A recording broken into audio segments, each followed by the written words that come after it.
Buenos días. Lo primero es recordaros que esto es una conferencia organizada por el APA del Liceo Francés de Valencia, por su comisión UPEP. Hoy vamos a hablar de los niños DIS y cómo se les puede ayudar desde casa. Nos acompaña Sandra Ferrá, que es logopeda desde hace ya más de 13 años, que además es especialista en atención temprana y que ahora tenemos la suerte de que trabaja con algún niño del liceo y que físicamente la tenemos al ladito del cole. Entonces vamos a darle paso a ella que nos contará un poco más sobre cómo ayudar a estos niños y sus particularidades. Adelante, Sandra. Bueno, pues nada, ya me ha presentado Conchi, encantada. Y bueno, yo lo que voy a hacer esta tarde es hablaros un poco de las cosas que podemos hacer en casa con los niños DIS, ¿no? Porque al final, pues los profesionales sí, trabajamos con ellos, pero esto es un trabajo en equipo y familiares, papás, tutores, junto con el especialista. Que aborde el caso y los profes del cole, pues al final es un trabajo en equipo. Entonces yo os voy a dar, pues más que nada, pues toques y ejercicios que podemos hacer en casa. Siempre hay que recordar que cuando pues tengamos alguna duda o no sepamos si lo estamos haciendo bien o si este ejercicio será correcto o no, pues siempre hay que consultar con un profesional, ¿no? Porque al final es la persona que nos va a guiar. Yo siempre digo que cada uno sabe de lo que sabe y los papás pues sabemos mucho, pero no lo sabemos todo siempre, ¿no? En cuanto a los niños DIS, que es lo que nos abarca esta tarde. Entonces, pues nada, empezar diciéndoos pues, que existe lo que llamamos un conglomerado de dificultades de aprendizaje en edad escolar y en ese conglomerado pues aparece la dislexia, la disgrafía, la disortografía, discalculia, hiperactividad, trastorno por déficit de atención. Y un dato importante que yo quería destacar esta tarde es que un 18% aproximadamente de alumnos en edad escolar sufre alguno de estos trastornos. No es más porque quizá no estén diagnosticados, pero es un dato importante y es algo que hay que tener en cuenta y que son niños que hay que abordar desde un cariño especial porque muchos lo pasan mal, muchos son señalados, entonces pues con mucho cariño, con mucha paciencia y trabajando también el tema emocional que nunca hay que dejarlo de lado. Dicho esto, pues hay que destacar que la dislexia es el trastorno, la DIS, que con más frecuencia aparece. Entonces, pues nada, recordar que la dislexia es un trastorno específico de la lectura. Vamos a hablar un poquito de una definición de unas pinceladas de lo que voy a hablar esta tarde. El trastorno por déficit de atención, a mí de lo que vamos a hablar esta tarde es uno de los que más respeto me da porque al final es un trastorno en el desarrollo neurológico y todo esto hay que cogerlo pues un poquito con pinzas y ir despacito. Y bueno, el trastorno con déficit de atención hoy en día parece que está como muy de moda o muy actual y ya cualquier niño pues parece que tiene déficit de atención. Y ojo porque no es así. Disgrafía y disortografía. La gran duda que me consultan muchos papás, ¿pueden darse juntas? Sí, pueden darse juntas, pero ojo, porque son cosas diferentes. Entonces, nada, deciros que la disgrafía se cursa con una escritura indescifrable, ¿no? A la hora de leerlo no entendemos absolutamente nada. Sin embargo, la disortografía puede tener una buena escritura, pero va a estar llena de faltas de ortografía. Separaciones incorrectas, pues eso, al final la sintaxis, ¿no? Muchas faltas de ortografía. La discalculia. Ojo con la discalculia, porque no es fácil de detectar, de hecho no es común que se diagnostique y aún así lo que hay computado es que un 4,5% de alumnos en edad escolar están diagnosticados de discalculia. El resto que lo tengan y no estén diagnosticados, ¿qué pasa? Pues es lo que hablamos de niños que es que no le gustan las matemáticas y entonces se desentiende o es que le cuesta mucho. Ojo, le cuesta mucho porque pues a veces pues sí que de fondo hay un diagnóstico de discalculia. Entonces, dicho esto, vamos a empezar a hablar de los ejercicios y de las cosas que podemos hacer en casa con la dislexia.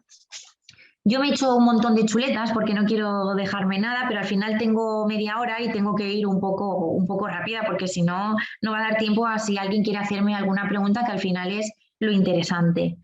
Entonces, ¿qué cosas podemos hacer para trabajar la dislexia en casa? Pues hay que trabajar muchísimo la conciencia fonológica, es súper importante.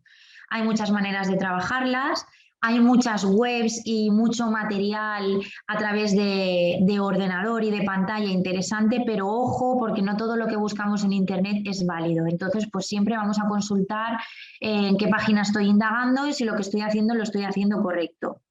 Cosas que podemos hacer, pues por ejemplo, podemos escribir, a la hora de trabajar con ellos, ¿no? Podemos escribir palabras muy similares que se diferencien en casi apenas una letra, ¿no? Como por ejemplo, taco, paco, palo y saco. ¿Qué haremos con esto? Pues le diremos a fulanito, al niño en cuestión, que busque la palabra que nosotros decimos, ¿no? Encuentra en esta lista donde pone Paco. Y entonces tendrán que identificarla, leerla y cuando las hayan leído todas, muy importante, siempre hablar del significado. ¿Por qué? Para que se den cuenta de que cambiando una sola letra cambiamos el significado completo de una palabra. De ahí el trabajar el tema de la conciencia fonológica. ¿Qué más cosas podemos hacer? Pues mirad. Por ejemplo, a ver si se ve bien, vamos a escribir una palabra en grande, aquí lo vais a ver al revés, pero pone asa sin la letra primera, y esto lo tendremos por un lado y por otro lado tendremos consonantes sueltas, una T, una C, una M, una G, con la finalidad de que ellos con estas tarjetitas aparte vayan formando palabras. Podremos formar gasa, podemos formar taza, podemos formar masa, ellos irán formando las palabras y luego ¿qué pasará? Pues siempre vamos a hablar del significado. Para lo mismo, para que se den cuenta de que cambiando una única letra, pues cambia el significado completo de la palabra. Y es muy interesante, porque ya os digo que la conciencia fonológica es lo más importante que hay que trabajar con la dislexia. Cosas que podemos hacer para que no se aburran trabajando. Pues no es necesario trabajar sentado en una mesa. Podemos escribir palabras grandes y ponerlas en el suelo. Y en vez de identificarlas o escribirlas o leerlas, pues van a saltar sobre ellas. Por ejemplo, saltan donde ponga en el suelo la palabra queso y van a saltar en queso. Ahora salta donde pone beso, palabras muy similares, saltarán donde pone beso. Y luego, ojo, que vamos a hablar otra vez de los significados. ¿Es lo mismo queso que beso? No. ¿Qué cambia? Pues a veces una única letra. Con la finalidad siempre de que no se aburran, de que tengan también pues, contenido dinámico. ¿Qué más cosas podemos hacer? Pues podemos escribir dos palabras. Una va a ser una palabra real y otra va a ser una pseudopalabra. Para el que no lo sepa, las pseudopalabras son palabras inventadas. Al final todo se puede escribir, pero no todo existe. Entonces escribiremos dos palabras, una palabra que existe y una pseudopalabra. Nosotros pediremos que identifiquen la palabra que sí que existe. Y cuando la identifiquen, siempre, repito, hablaremos del significado y hablaremos de por qué una existe y de por qué la otra no y de qué significa la palabra que existe. Otra cosa que podemos hacer es trabajar con las raíces de las palabras. No sé si se aprecia, pero aquí, por ejemplo, es la raíz flor y aparte, ¿qué podemos formar con la raíz flor? Pues podemos formar florero, podemos formar florecita, podemos formar floristería. Ellos unirán con flechas qué palabras podemos formar y qué palabras no, y al final pues acabaremos siempre hablando, como repito, del significado.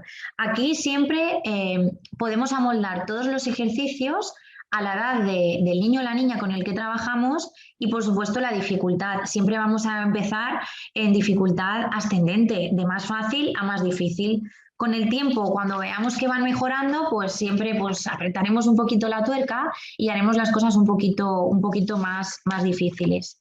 Algo que les gusta mucho es ponernos a prueba nosotros también. Entonces hay cosas en las que nosotros podemos participar, como por ejemplo elegir un texto de unas poquitas líneas y lo vamos a leer cambiando todas las vocales. De repente no existen vocales, solo existe una y vamos a cambiar, por ejemplo, todas las vocales por la letra A y leeremos un texto solo con la vocal A. Lo van a leer ellos, lo vamos a leer nosotros.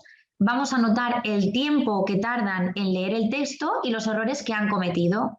¿Con qué finalidad? Pues con la finalidad de que dentro de 1 o 2 semanas, en un tiempo que nosotros creamos correcto según las veces que trabajamos con ellos, volveremos a leer el mismo texto, volveremos a cambiar las vocales y volveremos a contabilizar tiempo y errores.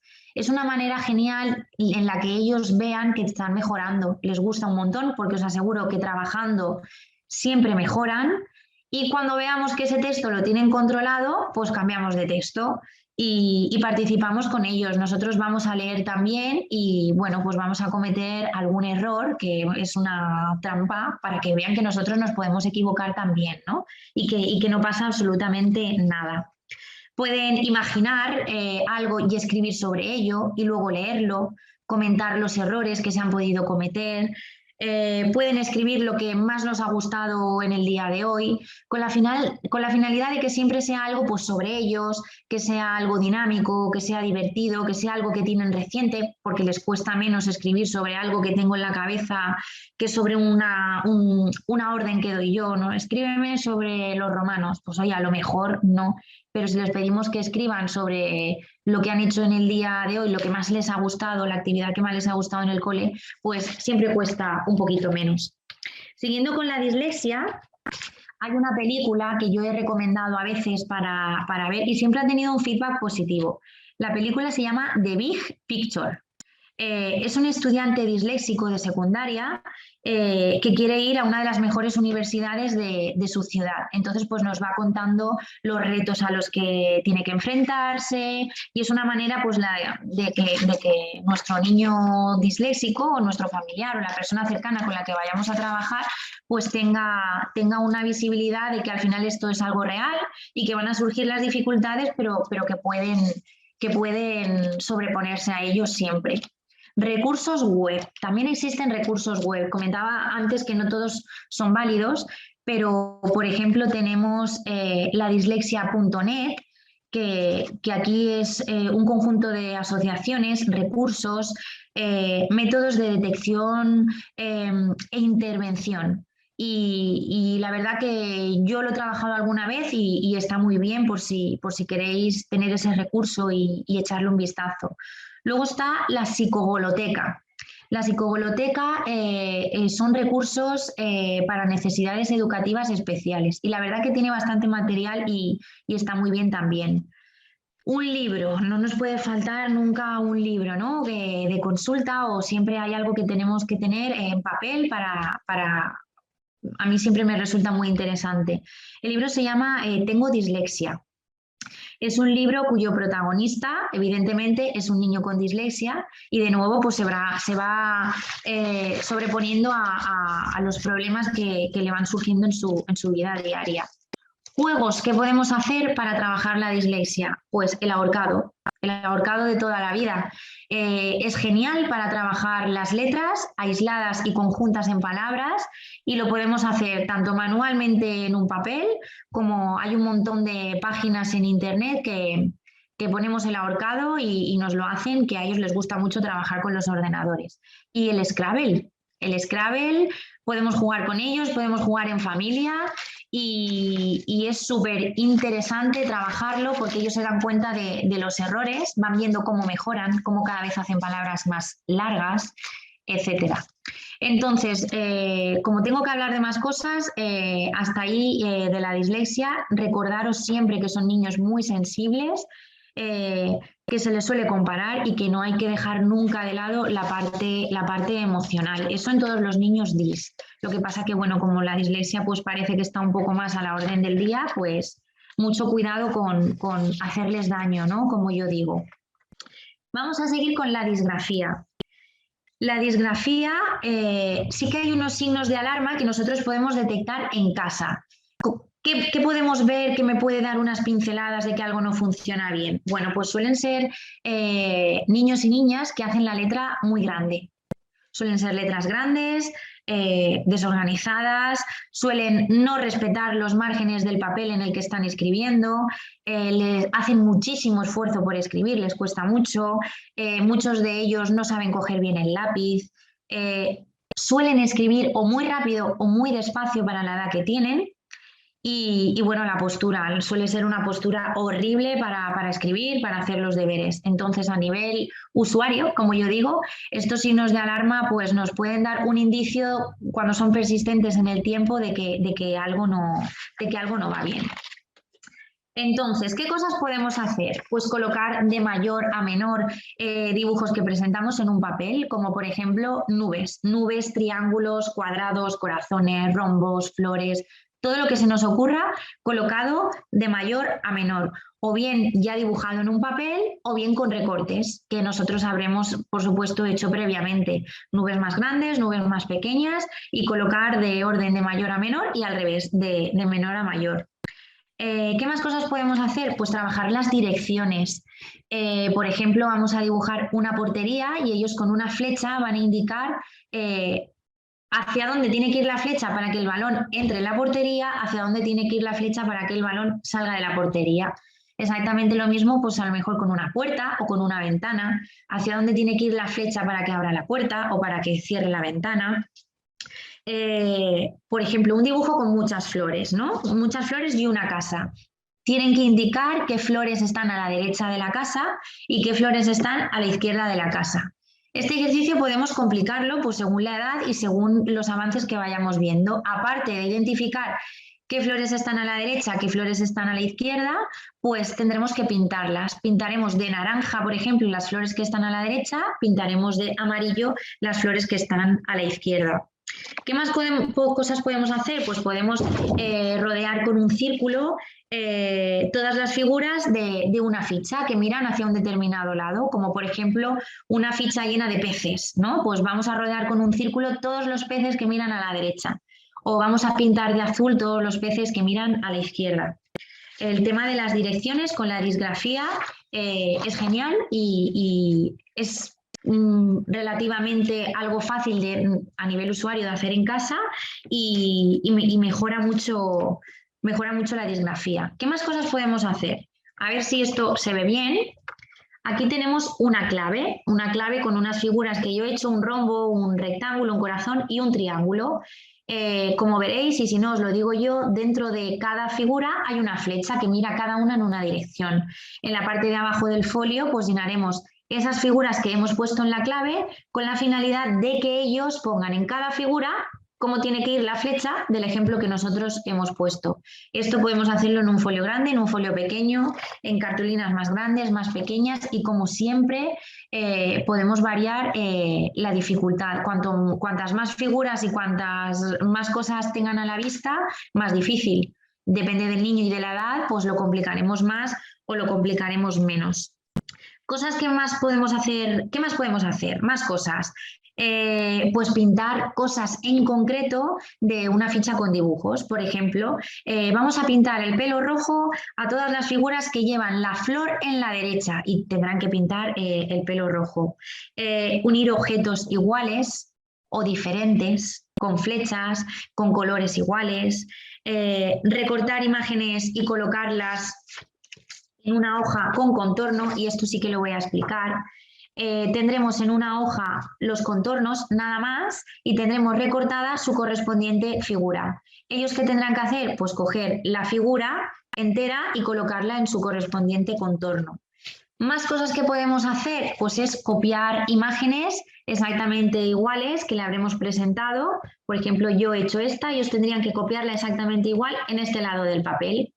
Esta además pues tiene figuras, tiene la cruz del centro que separa los departamentos y tiene flechas. Esta estaría en una dificultad, en un orden pues complicado, ¿no? Dejémoslo así. Pero podemos empezar con cosas mucho más sencillas. El copiar figuras es algo súper fácil y para trabajar en casa. al final, todo lo que trabaje la motricidad fina y mejore la motricidad fina va a mejorar la disgrafía. Todo. Recortar con tijeras, trabajar con el punzón, ensartar, todo este tipo de cosas que además hoy en día lo tenemos muy a mano, pues va a mejorar y nos va a ayudar a trabajarlo de una manera fácil y sencilla en casa. Pasamos a hablar del trastorno por déficit de atención con y sin hiperactividad. Yo ya os he dicho al principio que ojo con esto, porque al final está dentro de los trastornos de origen pues, neurológico y ya os digo que hoy en día pues, hay como una liberación a la hora de hablar de esto, que a mí a veces me preocupa un poco porque todos los niños que nos dicen es que es hiperactivo, ¿no? O es que tiene un déficit de atención, ojo porque no todos lo son. Entonces siempre recurriremos a un profesional que nos ayude a saber si sí o a saber si no. Entonces, ¿qué cosas podemos hacer? Pues sí que hay cosas web, cosas a través de pantallas que podemos hacer. Hay una aplicación que podemos descargar que se llama Cognifit, así como suena Cognifit, que es una aplicación para el ejercicio cerebral. Ejercita el entrenamiento del cerebro y aparte también nos permite hacer un análisis para evaluar si hay riesgo de presencia de TDAH. También a nivel web podemos descargar la aplicación ¿Qué es TDAH? Así con signos de interrogación. Y es la historia de un niño que se llama Lucas, que también es interesante, que muestra la importancia de conocer y de comprender pues, cómo trabajan, cómo piensan los niños o las personas al fin que tienen TDAH. Hay un libro que es para padres y docentes, que también lo he recomendado en alguna ocasión y sobre todo en este caso profesores pues les ha venido bien. Se llama Todo sobre el TDAH. Es una guía, esto es una guía para la vida diaria. La autora es María Ángeles Martínez Martín y la editorial es Altaria.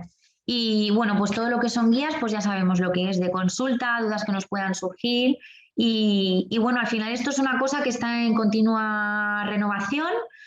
Como yo digo, se estudia y bueno, pues seguramente pues hablaríamos de esto dentro de un año y existiría otro material que también sería muy interesante. Yo no os hablo de todo lo que hay porque hoy no nos da tiempo, pero sí que pinceladas para que tengáis pues eso, unos recursos donde mirar. ¿Qué podemos trabajar cuando tenemos delante un niño con TDAH? Es muy importante trabajar la memoria. ¿Por qué? Porque la memoria es esencial para un mejor rendimiento y la memoria se trabaja y la memoria se mejora, igual que se trabaja la atención y la atención también mejora. ¿Qué cosas podemos hacer, ¿no? con un niño o una niña con TDAH? Deletrear, algo tan fácil como deletrear en el orden correcto y aumentando la dificultad en sentido inverso. Buscar diferencias en imágenes, algo que hemos hecho toda la vida, pues este ejercicio es genial. Y por supuesto, pues iremos de las 7 diferencias a las 20, a las 40, a las que queramos, ¿no? En orden de dificultad. Los puzzles, genial, una actividad genial. Las sopas de letras, los crucigramas, los memories vienen genial. Y los memories hoy en día los tenemos adaptados a todas las edades. No un memory tiene que ser para un niño pequeñito, ¿no? Un niño de hasta 6 años, no. Los memories los tenemos para adultos también. Yo los trabajo en consulta con pacientes de hasta 60 y 70 años, ¿no? Porque vienen muy bien para trabajar la memoria y para trabajar el rendimiento. Los juegos de parejas, los legos, pues todo esto es lo que podemos hacer, unas pinceladas de lo que podemos hacer con un niño con TDAH. Siguiendo en la línea de lo que hablamos hoy, voy a pasar un poquito a hablar de la discalculia, de las cosas que podemos hacer con la discalculia. La discalculia, como decía al principio, es difícil de detectar.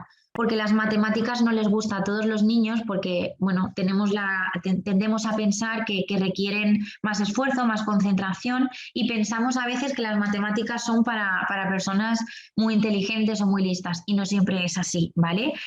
Lo que pasa que, bueno, pues suelen gustar menos y como gustan menos, pues no todos los niños que tienen discalculia están diagnosticados porque pensamos que, bueno, no le gusta, no le presta atención y no se diagnostica.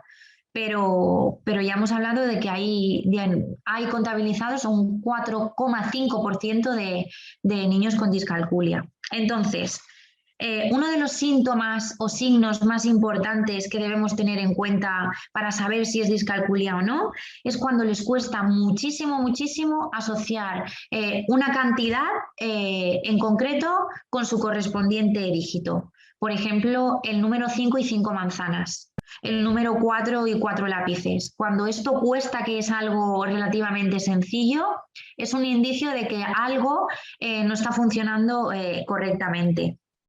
¿Qué cosas podemos hacer?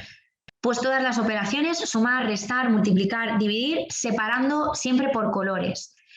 Vamos a imaginarnos una suma de un 5 más 2 igual a 7.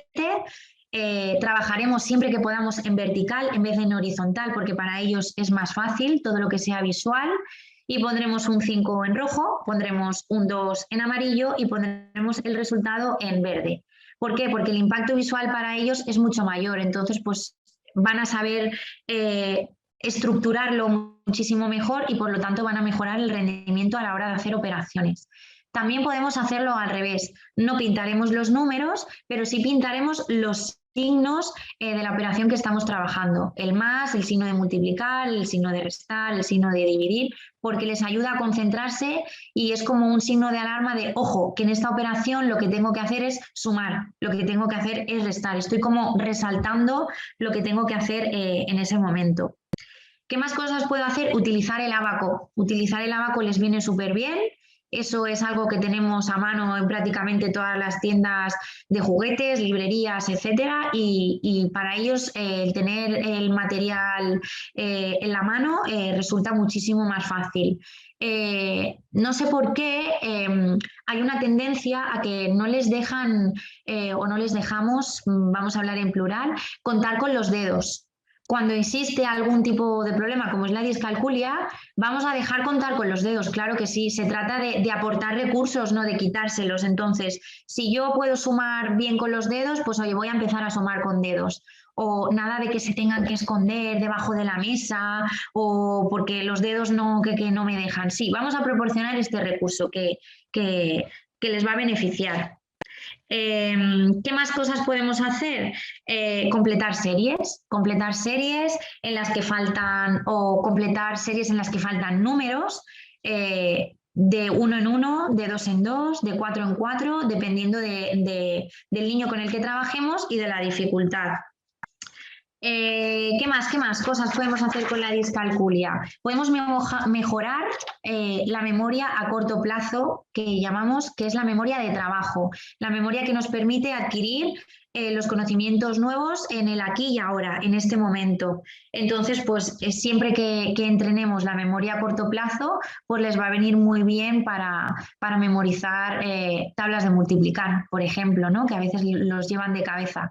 Y hablando de las tablas de multiplicar, por supuesto, al principio o en niños con discalculia, les dejaremos las tablas de multiplicar, ¿vale? Hasta que veamos que las controlan y se las sepan bien, que no sea un problema añadido, que les cueste no acordarse de la tabla de multiplicar. Vamos a empezar porque ejecuten bien el problema y una vez tengan eso controlado, pues les iremos quitando esas chuletillas.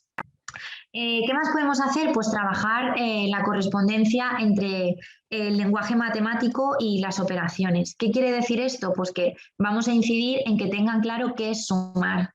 A fin de cuentas, sumar, ¿qué es? Añadir. Pues que tengan claro este concepto de lo que es sumar. ¿Qué es restar? Pues buscar diferencia. ¿Qué es multiplicar? Pues sumar muchas veces, añadir muchas veces. Al fin de cuentas, dividir, ¿qué es? Es partir, es repartir. Que tengan estos conceptos, este lenguaje matemático claro, que aunque parece una cosa básica, cuando hay una discalculia, pues se convierte en un problema. Luego ayudarles mucho con los problemas, ir desgranando con ellos los problemas paso a paso para que los entiendan.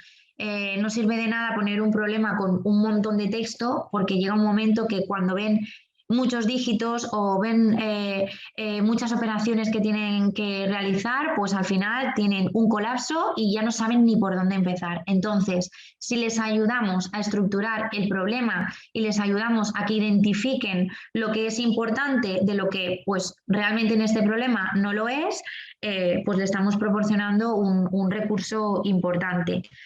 Luego, como hablábamos en las anteriores DIS, proporcionar pues, recursos llamativos, proporcionar recursos atractivos, como pueden ser las web, ¿no? A nivel de nosotros, no para ellos, de papás, uy, ¿me escucho yo? Ahora, vale.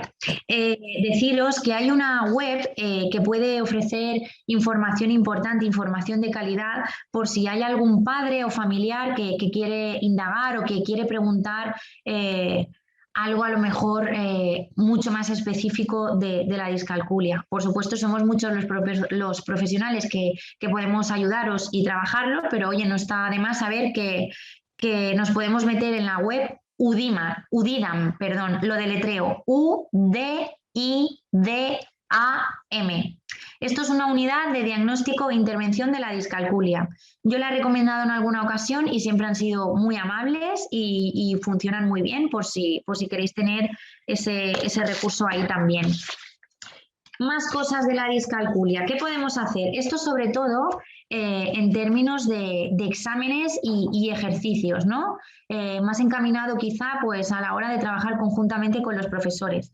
Pues reducir la cantidad de problemas y ejercicios a hacer, con la finalidad de que prefiero hacer 5 problemas matemáticos y que estén bien hechos a hacer 10 y que todo sea un completo desastre. Que esos 5 estén bien encauzados, que estén ordenados, que hayan entendido lo que tienen que hacer y vamos poco a poco, porque al final esto se les convierte en un mundo. Cuando escuchan matemáticas se les ponen los pelos de punta.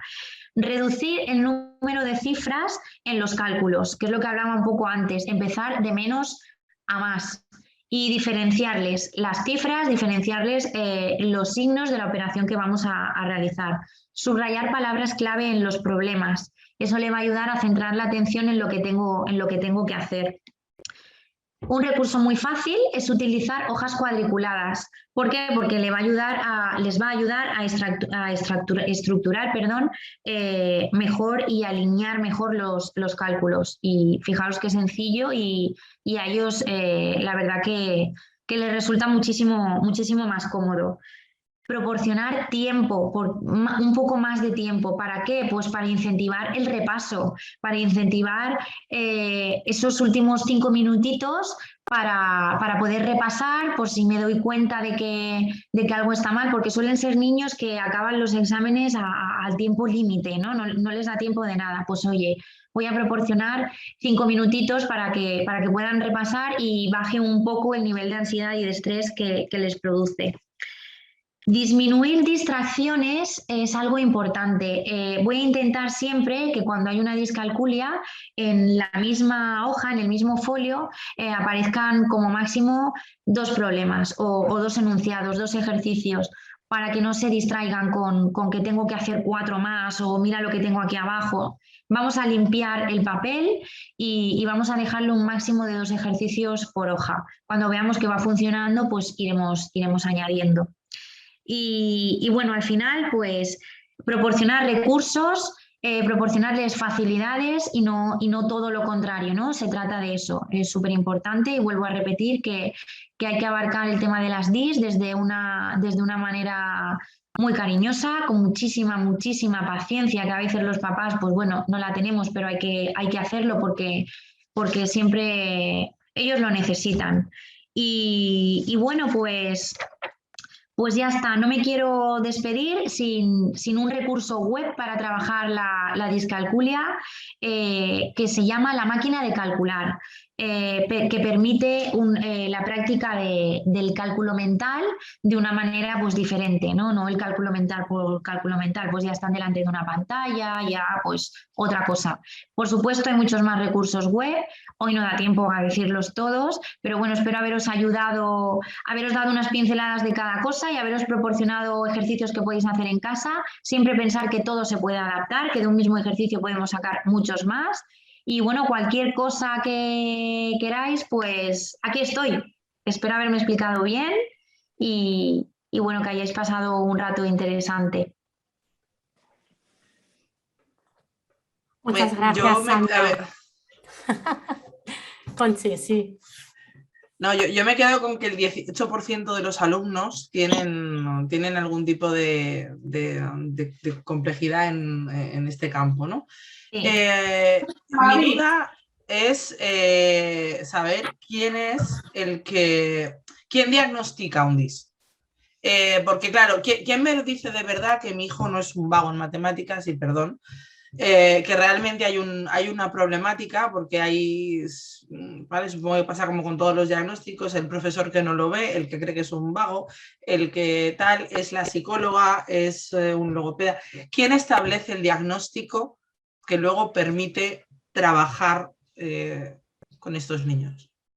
Pues es una buena pregunta porque de ahí deriva el problema del tiempo, ¿no? Lo perfecto que es, pues, es diagnosticar rápido para poder empezar a trabajar rápido, pero esto no ocurre porque pasa lo que tú dices.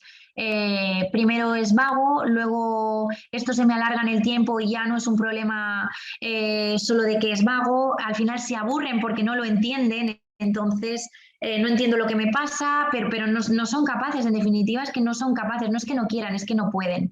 Entonces, ¿qué es lo perfecto? Lo perfecto es que el colegio o el centro escolar lo detecte.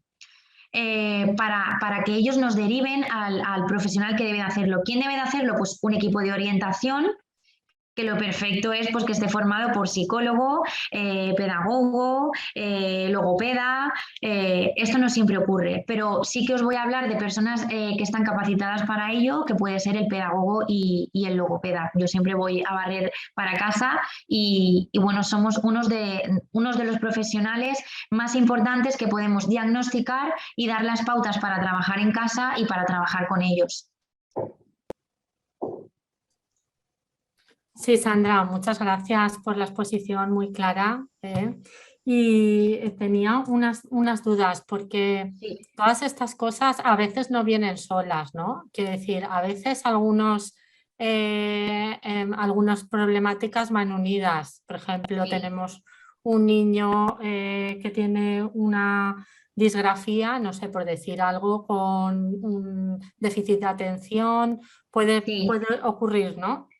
Sí, sí puede ocurrir. De hecho, cada vez se da más el múltiple diagnóstico. Hablando del tema que nos abarca de las DIS, la dislexia puede englobar todas las DIS. Puede darse una dislexia con disgrafía, puede darse una dislexia con discalculia, con déficit de atención, sí, puede pasar. Y puede existir el niño, de hecho existen, que las abarcan todas, porque al final es un problema de aprendizaje. La que dejaría un poquito más al margen y tampoco es el tema del déficit de atención, porque al final en algunos casos no es déficit de atención, es que se aburren porque no entienden, no son capaces. Entonces, pues sí se puede dar el caso del múltiple diagnóstico. De hecho, se da incluso con las altas capacidades o la superdotación. Puede haber una alta capacidad con una dislexia, por supuesto, por ejemplo, sí. Y entonces para trabajar, o sea, se mezclarían un poquito las actividades que nos has, o los trucos que nos has... Sí, se mezclarían. Siempre con la finalidad, a ver, lo perfecto que sería pues trabajar siempre lo mismo y ser súper cañeros con ellos, pero se aburren, eso no sirve para nada. Al final hay que ser dinámico, hay que ser... tener recursos. Imaginativo, muy imaginativo. La logopedia es una disciplina que podemos ir a un supermercado y hacernos el material, tal cual, con latas, con coladores, con una escoba, con cuerdas, con... Al final es maravilloso por un lado, pero podemos hacer material infinito y bueno, al final los papás en casa también. Es todo el día inventar y trabajarlo todo para al final pues hacer algo de manera general. Sí, de hecho se debe de hacer así, sí. Te traslado, Sandra, dos preguntas del chat. Sí. Una de ellas es, ¿y cuando te diagnostican un TDAH por un neuropsicólogo, pedirías varios diagnósticos? ¿Aconsejas que haya un segundo diagnóstico? Porque el problema está en que como apunta esta mamá, después del diagnóstico de TDAH, pues enseguida te mandan al neuropediatra y te hablan de medicación. Sí. Y si realmente, y preguntas si realmente esa medicación tiene un efecto en la atención. ¿Realmente mejora la atención, la medicación? Hay que pedir más. ¿Qué opinas tú de este tema? Esto es un tema que preocupa a prácticamente todos los papás con niños con déficit de atención. A ver, yo aquí no puedo evitar, soy madre, entonces empatizo y me pongo en el lugar. Yo siempre que nos hablen de medicación siempre pediría un segundo diagnóstico, no porque dude de la persona que ha hecho el diagnóstico, ¿no? Porque doy por hecho que es una persona capacitada para ello y que ha pasado una evaluación previa, sino porque no todos los niños con hiperactividad deben de medicarse. Sí que es verdad que hay algunos que con la medicación mejoran y que es correcto, pero otros no. Yo soy antimedicación para todo, incluso para mí. Entonces, yo sí que pediría una segunda opinión cuando hablamos de casos en los que ya nos están diciendo pues, que hay que medicar. Pero ojo, que la medicación está para eso, la medicación es específica para eso y hay casos en los que dando la medicación mínima, ¿no? Por decir algo, pues les baja el nivel de ansiedad, empiezan a concentrarse mejor, empiezan a rendir más y hay veces que sí, que se debe de hacer. Pero sí, yo sí que pediría siempre, cuando hablamos de medicación, un segundo diagnóstico y ya os digo, siempre sin pensar que la persona que haya diagnosticado lo haya hecho mal, sino pues por tranquilidad y por bajar nuestro nivel de ansiedad. Sí, sí, yo sí que lo haría. ¿También se medican a TDAs? O sea, que no tengan la hiperactividad, que tengan, o es algo que en principio está destinado a ese tipo de diagnóstico. Es que, a ver, ahí no quiero yo pillarme los dedos. Yo no diagnosticaría si no hay hiperactividad. No sé si con esto estoy contestando a tu pregunta, pero si no hay ¿No hiperactividad... medicarías? No. Primero, siempre vamos a intentar trabajar la atención. Siempre, porque la atención mejora con trabajo, con constancia, mejora y mejora mucho. Entonces, si mejora, pues ¿por qué? ¿No? Primero siempre vamos a probar otras alternativas, siempre. Te traslado ahora otra duda. Nos preguntan cómo podemos gestionar la frustración del niño frente a la tarea que evidentemente no sabe hacer directamente, ¿no? ¿Cómo lo ayudamos con esa frustración? Pues lo primero es que a veces hay que pensar si la frustración es de ellos o nuestra, ¿vale? Porque al final a veces en ellos simplemente algunos se ponen nerviosos, nos ponemos nerviosos nosotros también y al final esto es un combo explosivo. Pero la frustración en estos casos se trabaja con mucho cariño, no queda otra, parece como algo así un poco místico, pero es así. Mucha paciencia. Y oye, si en un momento de bloqueo vemos que no vamos ni para adelante ni para atrás, stop. Paramos, hacemos una pausa, mañana continuamos. No pasa nada si un día no llevan el ejercicio hecho al colegio porque es que se ha dado una situación que ha sido inviable. No pasa nada, pero con mucha paciencia. No queda otra, ¿eh? Aquí no hay una varita mágica, no hay un recurso mágico que podamos hacer. Paciencia, explicarle la misma cosa de maneras diferentes y mucha calma. No, aquí no hay otra. Para que su frustración baje y sobre todo siempre decirles que no pasa nada. No pasa nada por equivocarnos, no pasa nada por hacerlo mal. De hecho, para hacerlo bien, primero uno suele equivocarse. Que piensen que puede fluir y que me equivoco y que, bueno, que también puede ser correcto equivocarse. Tenemos otro comentario en el chat. Dice, desde mi experiencia de madre disléxica, todo lo que no se haga desde el juego está condenado al fracaso y es muy difícil para los padres adaptar los deberes, resolver problemas, etc. Las familias nos vemos muy solas, sobre todo al principio y al final pues toca el ensayo-error. Es un poco pues, lo mismo que tú estabas apuntando. Sí, es así, es cierto. Por eso yo siempre digo que al final se trabaja en equipo y se trabaja de la mano del profesional que trata las DIS, en este caso, nosotros en casa y el colegio. Súper importante trabajar en equipo. Me he encontrado casos en los que no te dejan acceder un poco al colegio, no tener ese feedback y ha sido un desastre. Y está más que comprobado bajo mi experiencia que el trabajo en equipo siempre mejoran, siempre. Pero es un trabajo en equipo. Es verdad que a veces os sentís solos, siempre hay que buscar el profesional adecuado y trabajar mucho en casa.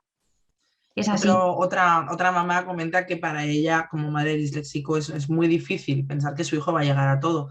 Has hablado de la diferencia de tratos.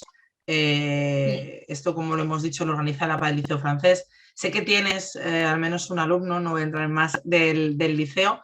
Sí. Como profesional, cuando has querido acceder al centro, a los profesores, ¿has conseguido fácilmente acceder a los profesionales del liceo?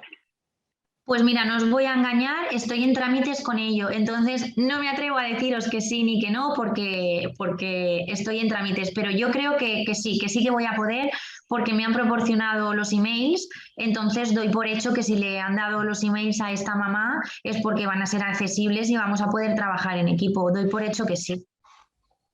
Entiendo que como todos los diagnósticos, al final el trabajo sí se tiene que hacer desde casa y desde el cole y desde el profesional. Una Sí. cosa con la que me he quedado, y ahora doy paso a María José, es que los ejercicios que nos has dado, en realidad nosotros que tenemos a niños que trabajan en dos idiomas, la mayoría son ejercicios que se pueden hacer en los dos idiomas, es decir, Sí, siempre, siempre. absolutamente.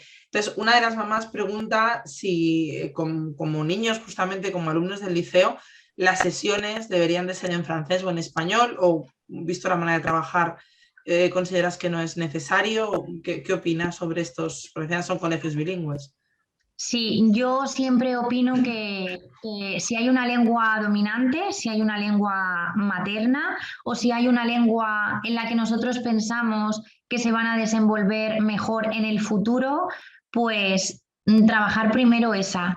Eso no excluye a la otra. Entonces, si por lo que sea tiene más dificultades en español, trabajaría primero el español. Si es más fluido en francés, dejaría el francés un poco más apartado para trabajarla, pero no está reñido. Podemos hacerlo conjuntamente, puesto que todos los ejercicios se pueden adaptar, pero siempre hay que pensar en el niño en cuestión, en el niño o la niña, en qué le va a facilitar más la vida, ¿no? Eso es para mí lo más importante.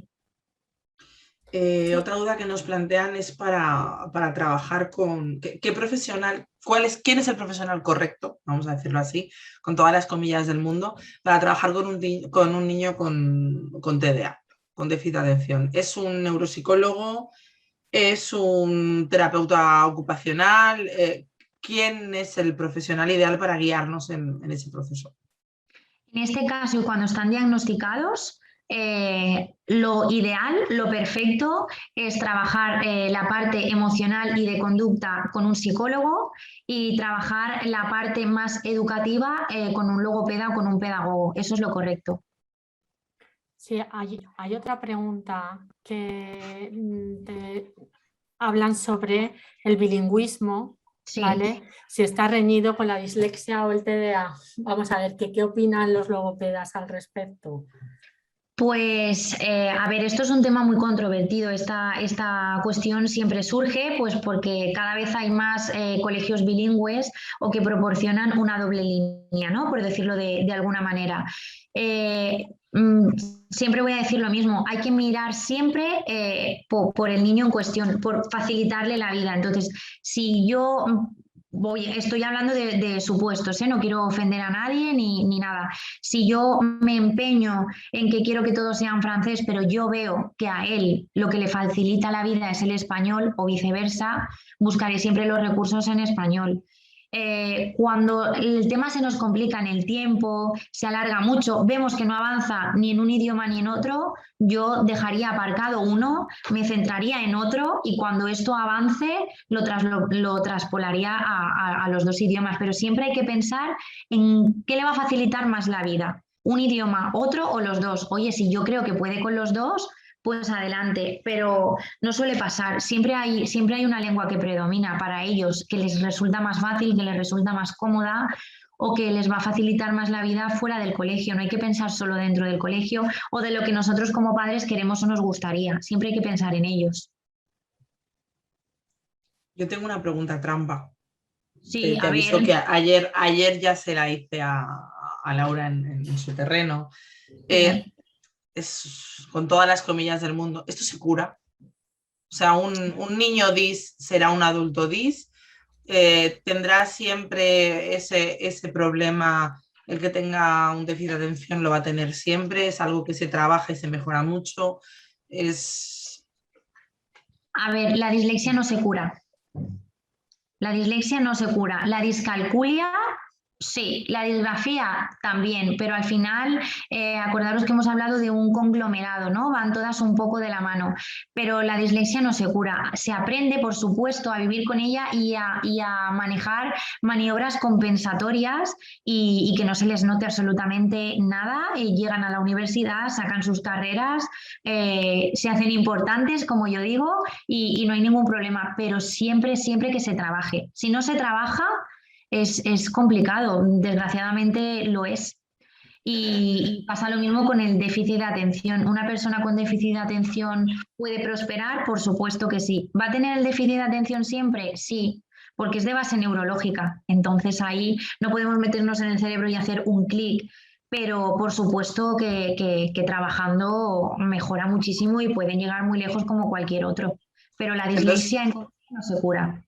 no les estamos dando, entre comillas, ¿no? Por la percepción de los otros alumnos también, no se les está haciendo trampa para ayudarlos, se les está dando herramientas que les van a servir toda la vida al final, no únicamente Exacto. en ese periodo de aprenderse las tablas de multiplicar o intentar pasar, rodear ese obstáculo, sino que es una manera en la que ellos luego van a poder desenvolverse con todos los demás. Claro, hay que tener en cuenta que es lo que yo decía antes, que no es que no lo hagan bien porque no quieran, ¿no? Que es lo que se tiende a veces, no, es que es vago, no, no, es que no pueden, no pueden. Entonces la manera es proporcionarle los recursos para que eso se trabaje y aprendan poco a poco a trabajar sin esos recursos, sin esas chuletas, y se puede. Entonces es ilógico, ¿no? En mi cabeza no entra que si estoy diagnosticado de discalculia, que no me dejen contar con los dedos, si para mí al final voy a...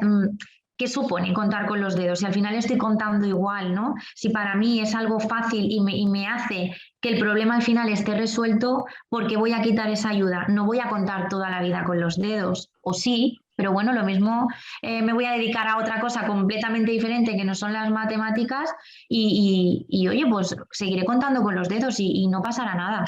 Entonces, yo creo que siempre hay que proporcionar el recurso y no quitárselo. El problema igual entonces es esa asociación con la vagueza, ¿no? Decir, es que es vago y no, al final Sí, no pueden y entiendo que el profesorado tiene que tener muy consciente sí, el diagnóstico y que es un diagnóstico fijo, como comentabas, ¿no? Y que no es sí. cuestión de que es que si se lo das fácil no va a hacer más. No es así, son No, herramientas que no es así. necesitan. Sí, desgraciadamente, pues a ver, afortunadamente, ¿no? Vamos a empezar por lo bueno. Las pedagogías y las corrientes van cambiando y vamos mejorando, pues igual que mejora la medicina y vamos avanzando un poco en todo, ¿no?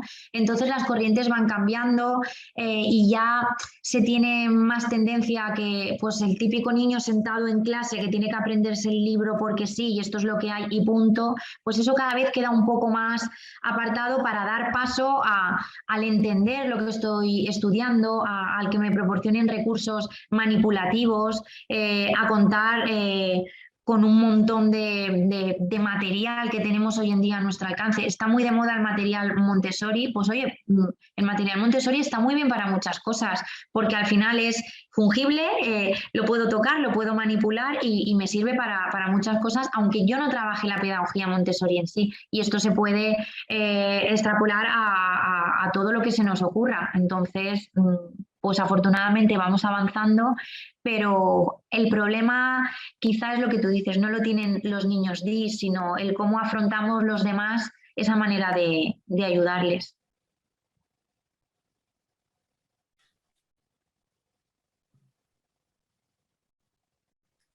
No sé, creo que no nos quedan por ahí preguntas.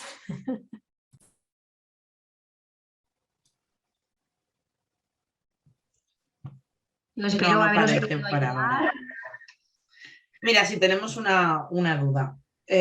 Nos preguntan si crees que sería más sencillo, justamente como lo acabas de nombrar, para estos Sí. niños DIS la educación Montessori, los colegios Montessori. Pues mira, no es que sería más sencillo, que es lo perfecto siempre es establecer un equilibrio, ¿vale? Entonces, sería genial una pedagogía Montessori si la pusiéramos en nuestra vida diaria. No tiene sentido de que yo escolarice a un niño en una pedagogía tan marcada y tan específica como es la Montessori, si luego yo en mi casa no tengo esos recursos o no los proporciono o no hago de mi vida todos estos recursos, esta manera de trabajar en los colegios. Entonces, el equilibrio es genial. No es que sea mejor ni peor, es que, pues bueno, lo he nombrado porque afortunadamente pues estos recursos no se utilizan solo en coles Montessori y hay muchos coles que no son Montessori que, por ejemplo, trabajan por proyectos en educación infantil y no tienen libro. Y el material pues se lo inventan o lo hacen ellos y pintan con los dedos y pintan con los pies y lo que se les ocurre. Entonces, no es que sea mejor ni peor, sino que el equilibrio es lo perfecto. La pedagogía Montessori la podemos trabajar en casa de muchas, no la pedagogía, sino el material Montessori, más que eso. Y ojo, que si queremos escolarizarlo en un cole Montessori, podría ser genial también. Que no, también. Lo que pasa que en los colegios de hoy en día, ¿no? Hablando un poco en general, pues son más de el libro y te tienes que aprender esto porque sí, y entonces a los niños DIS pues esto les cuesta un poco más. Pero si los profesores están al tanto y proporcionan esos recursos, pues saldrán adelante también. Lo que apuntaba, bueno, la mamá cerraba que sí, que claro, desgraciadamente la vida no es Montessori. Así Entonces, es, como tú dices, hay que ir un poco más allá así y es. bueno, lo que comenta otra mamá es algo que contra lo que nosotros intentamos nadar contracorriente, ¿no? Y intentar mover esto y es que dependemos siempre mucho del docente. La Sí. formación del docente, en este caso, sobre los trastornos DIS y cómo adaptarlo es totalmente, no es homogénea, es totalmente heterogénea, te vas a encontrar si tienes la suerte de este año de que te toca un profesor que se ha interesado y que ha querido formarse y que tiene un conocimiento y una adaptación correcta, y el año que viene pues igual nos encontramos con uno que lo desconoce. Nos pasa con los DIS, pero bueno, lo hemos hablado en otras ocasiones, nos pasan con los altas capacidades, nos pasan con prácticamente todos los niños que tienen un diagnóstico, ¿no? Esa Sí, parte no está homogeneizada en su formación y por lo tanto es complicado conseguir es una complicado. educación homogénea durante toda la vida escolar del niño. Sí, lo que pasa es que yo voy a romper Una lanza. una lanza a favor de los profesores y es que al final los profesores son profesores. No tienen por qué estar especializados en atención temprana, no tienen por qué estar especializados en cierto tipo de cosas. Sería genial porque entonces no tendríamos que recurrir a los profesionales más específicos que trabajamos este tipo de cosas, pero al final son profesores. Luego está claro que la calidad humana cuenta muchísimo, el interés que tú tengas en aportar cosas a ese niño DIS que tengo en clase, pero al final no podemos olvidar que son profesores. Entonces, pues, por poner algo a favor de ellos. Luego, por supuesto, lo suyo es que se preocupen, que se involucren y que faciliten ese feedback con el profesional externo que trabaja este tipo de DIS, en este caso. Y Estuvimos ese comentando material ayer, adaptado, perdona, Conchi, ese material adaptado también que se incluya dentro del aula, Eso etcétera, sería lo etcétera. genial, sí. Sobre todo porque, por ejemplo, con la discalculia, pues, oye, si yo tengo que a este niño con discalculia, pues pintarle los signos de un color o darle un poquito más de tiempo para que repase ese problema, pues, oye, al final, ¿qué me supone a mí? No me supone nada. Y para él es un mundo. Entonces, sí. Ahí sí que los profesores tienen que estar pues a favor de poder proporcionar pues este tipo de cosas. Eso es muy importante. Estuvimos ayer comentando que en los niños con altas capacidades, para aprender una serie de cosas o para funcionar, el vínculo emocional con el profesor, para que sea más motivador, que no, es muy marcado. Tenemos este caso con los DIS. El que tengan un profesional con el que tienen un vínculo hace que evolucionen y trabajen mejor. Hombre, esto es una cuestión humana, ¿no? Siempre trabajo mejor con alguien con quien tengo feeling, por supuesto, y no siempre se tiene feeling con todo el mundo, nos pasa a nosotros también, ¿no? Con nuestros jefes, ¿no? Yo en este caso soy mi propia jefa, pero bueno, he tenido jefes y no he tenido el mismo feeling con todos y por lo tanto no he desempeñado mi labor con el mismo gusto, ¿no? Entonces, pues a ellos les pasa igual, el feeling es muy importante, sí. Sí lo es. Y el ámbito familiar también. También, mucho. Hay papás que están muy dispuestos a colaborar y hay papás que no. Y esto se ve, ¿eh? Ojo porque se ve. Hay algunos que nos la intentan colar, que nos intentan engañar, pero esto se ve porque es un trabajo en equipo. Si yo doy pautas para casa y no se hacen, yo lo voy a ver. Y al final, pues nosotros trabajamos un rato con ellos. Si no se trabaja en equipo, no, o cuesta muchísimo más en el tiempo o se les complica con otro tipo de cosas como pueden ser las notas. Y al final, pues el rendimiento académico es el que es. Muy bien, pues no sé si queda algo más por ahí pendiente. Muchísimas gracias, Sandra, de verdad. A vosotros, ha sido un placer. Hemos aprendido un montón y tenemos ahí un montón de información para trabajar. Muchísimas gracias a todos los asistentes. Recordaros que seguimos con la semana EBEP y que tenemos mañana también una charla abierta para hablar entre todos, a ver quién quiere venir, animarse a trabajar en la comisión y seguir trabajando por la sensibilización y pues por nuestros hijos y la inclusión de estos niños dentro de nuestro ámbito, de nuestro colegio y a la vez que el resto de alumnos también se beneficien de estar con ellos, porque así pues mejoramos evidentemente todos en conjunto. ¿Algo más, Conchi, para recordarnos el jueves, ¿no? Tenemos también... Sí, el jueves tendremos una charla más, tendremos la charla de L Group.